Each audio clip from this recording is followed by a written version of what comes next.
Bonjour, aujourd'hui distribution sur Espace 2, je crois qu'il est des débuts des années 90, avec un 2 litres 2 injection essence. Apparemment c'est le même qu'il y avait sur les Renault 30 et les vieilles 505, un moteur de 77 à 97. Donc remplacement, distribution. Bon, on va pas faire la pompe à eau, ni les courroies d'accessoires parce que c'est pas la peine, c'est bon. Et donc du coup il faut tomber la face avant pour tomber le radiateur pour se créer un accès. Là, il y a 6 vis.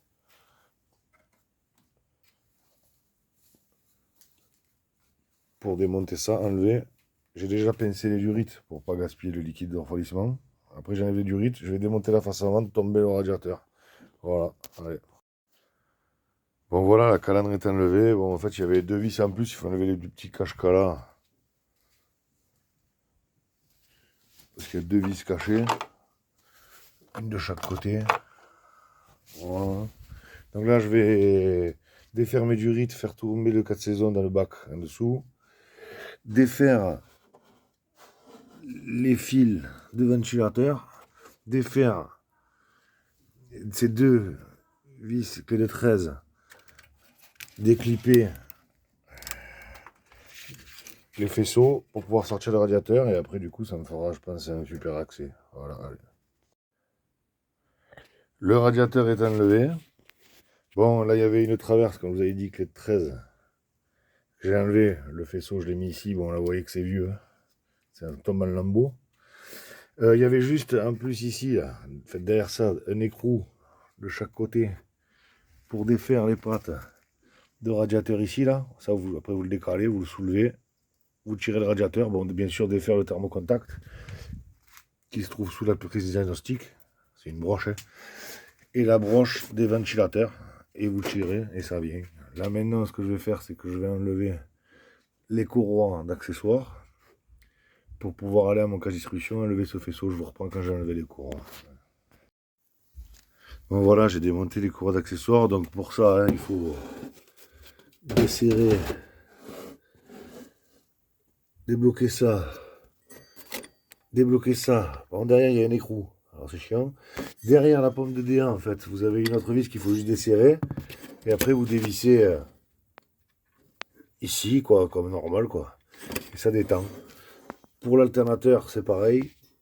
On débloque cette vis-là. On débloque l'écrou derrière cette pièce. Et on dessert la vis ici. Et l'alternateur rentre et ça sort. Donc maintenant, on va démonter le cache distribution. Apparemment, ça a l'air tout con. Je vois pas de repère. Ah, si, là, voilà, il y a un repère ici. Donc, je vais faire tourner le moteur pour mettre le repère ici. Je vais pas piger, je vous le dis. Je vais faire des repères à l'ancienne parce que j'ai pas de pige. Et je vous reprends quand j'ai démonté le cache.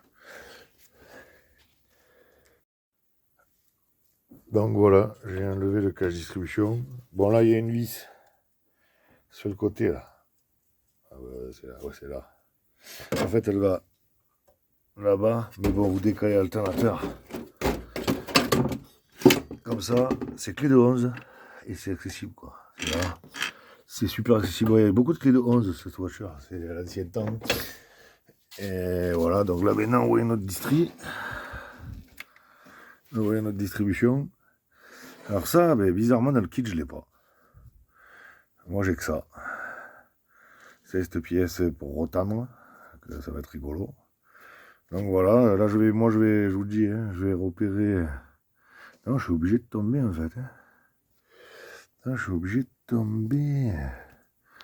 Ah, mais peut-être qu'il y a, mais il s'enlève que comme ça, ce cache. En fait, ouais, je vais enlever le cache qui est derrière, là. C'est juste apparemment ici ou ici. Là. Et je pense que c'est tout. Et je l'enlève et comme ça, j'ai accès à ma distri. Voilà, je vous reprends. Bon, mais voilà, j'ai enlevé la distri. Elle se trouve là. Donc, vous voyez, ça va faire la mise au point, quoi. Elle n'a pas l'air morte, comme toujours, hein. Mais bon, voilà. Après, voilà, c'est un tender chelou. Vous voyez, ça se tend. comme ça. Alors je pense que je vais le faire avec une pince à clip. Après il y a un T ici là pour le machin. Ça je sais pas exactement à quoi ça sert. Je dirais, c'est pas la pompe à eau, c'est sûr. C'est sûrement pour la... Ça doit être pour la pompe à huile. Je pense. Sinon je sais pas. Bon après j'ai fait mes repères à l'ancienne. La pompe à eau. Vous voyez. Ouais. Le client m'a dit qu'elle est neuve. Mais franchement, ça a l'air d'aller. Pas de jeu. Bon, elle n'est pas entraînée par la distribution, hein, de toute façon. Franchement, pour sortir le radiateur et tout, ça va vite. Donc voilà, bon, ben là, je vous reprends, je vais changer le galet. Je vais essayer de trouver une solution pour Stander. Et je vous reprends. Bon, voilà, j'ai remonté la courroie.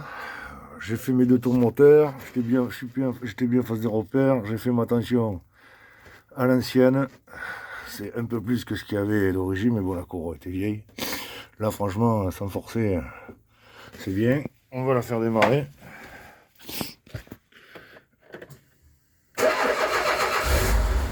Voilà. Pas de bruit anormal. Bon, il n'y a pas de pompe à eau, donc il ne faut pas laisser tourner. On entend un petit cliquetis, mais c'est les glubuteurs, ça. Je pense que je vais les régler, mais je ne suis pas sûr. Je vais avec le monsieur. Voilà, bon, bah écoutez, je remonte les caches, je vous reprends après. Bon, ben voilà, vidéo terminée, tout remonté, impeccable. Bon, ben voilà, bonne journée.